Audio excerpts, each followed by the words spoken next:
सोचिए, गांव का एक शांत मंदिर जहां हर रोज आरती होती है, भजन गूंजते हैं और एक साल से कृष्ण नाम का पुजारी भक्तों को पूजा करा रहा है। लेकिन एक दिन अचानक पता चलता है कि वो पुजारी असल में कृष्ण नहीं, कासिम है।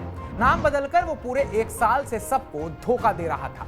सवाल ये है, क्या ये महज पहचान छुपाने का एक मामला है या कोई खतरनाक प्लान? नमस्कार, मैं उत्कर्ष प्रताप सिंह और आप देख रहे हैं टीवी 9 भारतवर्ष। यह चौंकाने वाला किस्सा उत्तर प्रदेश के मेरठ जिले के दौराला थाना क्षेत्र के दासरी गांव का है। यहाँ एक पुराना शिव मंदिर है जिसमें कोई पुजारी नहीं था। तभी एक व्यक्ति गांव में आया जिसने खुद को कृष्ण पुत्र संतोष निवासी दिल्ली बताया। उसने कहा वो मंदिर में रहना चाहता है और पूजा पाठ करना चाहता है। गांव वालों को उसमें श्रद्धा नजर आई तो उन्होंने मंदिर में रहने की इजाजत दे दी। धीरे धीरे वो मंदिर का पुजारी बन गया।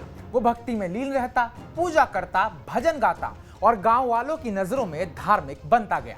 लेकिन बड़ा सवाल ये कि कासिम पर लोगों को शक कैसे हुआ? कुछ समय बाद गांव वालों को उस पर शक होने लगा था।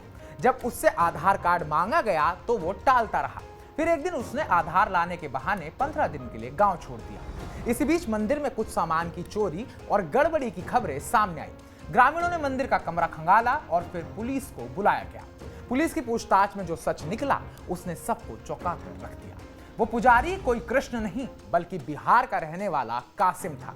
उसने गांव और मंदिर दोनों को एक साल तक धोखे में रखा। अब आपको ये भी बताते हैं कि आखिर ये कितना गलत है और ये खतरनाक कैसे है। ये सिर्फ एक फर्जी नाम से मंदिर में रहना नहीं है, यह धार्मिक आस्था के साथ छल है। भारत जैसे देश में जहां धर्म संवेदनशील मुद्दा है, वहां एक मुस्लिम युवक का हिंदू पुजारी बनकर मंदिर में पूजा करना लोगों के विश्वास को तोड़ने वाला काम है। यह कानूनन धोखाधड़ी भी है। फर्जी पहचान, गलत जानकारी देना, धार्मिक भावनाओं को ठेस पहुंचाना, यह सामाजिक तौर पर भड़काऊ और विभाजनकारी हो सकता है। और अगर पीछे कोई बड़ा मकसद हो, जैसे जासूसी, नफरत फैलाना या गलत मकसद से जानकारी जुटाना, तो यह राष्ट्रीय सुरक्षा का मुद्दा भी बन सकता है। अब आपको यह भी बताते हैं कि यह कोई पहला मामला नहीं है। इससे पहले भी ऐसे कई मामले सामने आ चुके हैं। राजस्थान में एक युवक ने फर्जी नाम से मंदिर में नौकरी ली। बाद में उसका संबंध कट्टरपंथी संगठनों से निकला। उत्तर प्रदेश में लव जिहाद और धर्मांतरण से जुड़े कई मामलों में फर्जी पहचान से महिलाओं को फंसाने की कोशिशें सामने आई हैं।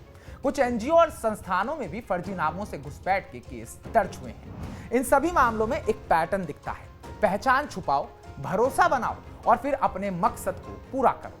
अब हमें क्या समझना चाहिए, ये सवाल यहाँ पर खड़ा हो जाता है। तो चलिए चलते चलते आपको उसका भी जवाब देते हैं। मंदिर जैसे पवित्र स्थल जहाँ लोग आंख मूंद कर विश्वास करते हैं, वहां अगर ऐसे लोग घुसपैठ करने लगे तो ये पूरे समाज के लिए खतरे की घंटी है। ऐसे मामलों में सिर्फ धार्मिक भावनाएं ही नहीं आहत होती, समाज का सुरक्षा तंत्र भी कमजोर होता है। जरूरत है कि मंदिर और धार्मिक संस्थानों में पूरी जांच पड़ताल के बाद ही किसी को जिम्मेदारी दी जाए और अगर कोई पहचान छुपाकर धार्मिक कार्य करता पाया जाए तो उस पर सख्त कार्रवाई होनी चाहिए। कासिम ने जो किया वो सिर्फ एक इंसानियत का धोखा नहीं था, वो पूरे गांव की आस्था, परंपरा और विश्वास पर वार था। ऐसे लोगों को पहचानना, रोकना और सजा देना ना सिर्फ जरूरी है बल्कि आने वाली पीढ़ियों की सुरक्षा के लिए भी अनिवार्य है। तो हमारी इस पूरी रिपोर्ट को लेकर आप क्या सोचते हैं, आपके मन में क्या सवाल आते हैं और क्या विचार आते हैं, कमेंट बॉक्स में कमेंट कर हमें जरूर बताइएगा, क्योंकि ये कोई छोटा मुद्दा नहीं, ये देश का बहुत बड़ा मुद्दा है। बाकी ताजा अपडेट्स पाने के लिए टीवी 9 भारतवर्ष को सब्सक्राइब कीजिएगा।